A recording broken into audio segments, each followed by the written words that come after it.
مدنی مذاکرہ مدنی مذاکرہ مدنی مذاکرہ مدنی مذاکرہ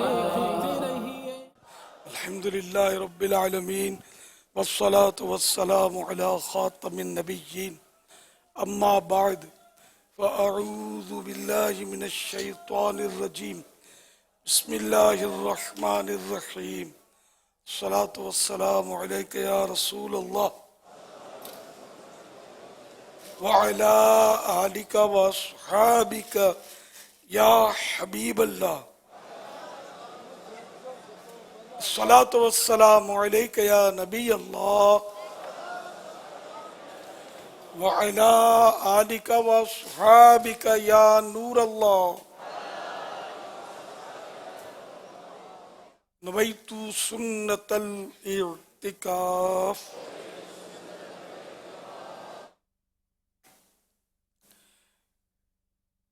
جو آخری عشرے کا رمضان شریف کے اعتکاف کرنے کے لیے تشریف لائیں وہ بھی نیت کر لیں سنت اعتکاف کی کہ میں 10 دن تک یعنی چاند تک میں مسجد میں اعتکاف کے ساتھ رہوں گا. اور جو 10 دن کے لیے تشریف نہیں لائے وہ جب مسجد میں داخل ہوں تو اعتکاف کی نیت کر لیا کریں کہ جب مسجد سے باہر نکلیں گے تو نفل اعتکاف ختم ہو جائے گا. جب تک مسجد میں رہیں گے ثواب ملے گا. اور یہ بھی یاد رہے کہ مسجد میں کھانا پینا سونا سحری افطار آب زمزم شریف پینا دم کیا ہوا پانی پینا نیاز کھانا وغیرہ اسی صورت میں جائز ہوتے ہیں جب کہ اعتکاف کی نیت کی ہو، ورنہ نہیں کھا پی سکتے افطار بھی نہیں کر سکتے مسجد میں. افطار آ گیا اعتکاف کی نیت نہیں تھی. ان 10 دن والوں کے لیے بار بار دہرانے کی ضرورت نہیں ہے، صرف ان کے لیے یہ عرض کر رہا ہوں کہ جو نفل اعتکاف مسجد سے باہر نکلنے کی وجہ سے جو اعتکاف ٹوٹ گیا تھا وہ پھر جب مسجد میں آئے تو اب یہ کہ نئے سرے سے نیت کرنی ہوگی وہ کر لیں اور اب افطار کر لیں. مناسب یہ کہ نیت کرنے کے بعد کچھ ذکر و درود کر لیں، چاہے تو 12 مرتبہ درود شریف پڑھ لیں. اب کھانے پینے سونے یا افطار کرنے میں حرج نہیں، یعنی بہتر ہے. صلو علی الحبیب صلی اللہ علی محمد. 1443 ہجری کے ماہ رمضان المبارک کے 20ویں روزے کی نسبت سے مکتبۃ المدینہ کے رسالے ضیاء درود السلام پیج نمبر 6 سے فرمان آخری نبی صلی اللہ علیہ وسلم نمبر 20 جس نے کتاب میں مجھ پر درود پاک لکھا تو جب تک میرا نام اس میں رہے گا فرشتے اس کے لیے استغفار یعنی بخشش کی دعا کرتے رہیں گے. صلو علی الحبیب صلی اللہ علی محمد.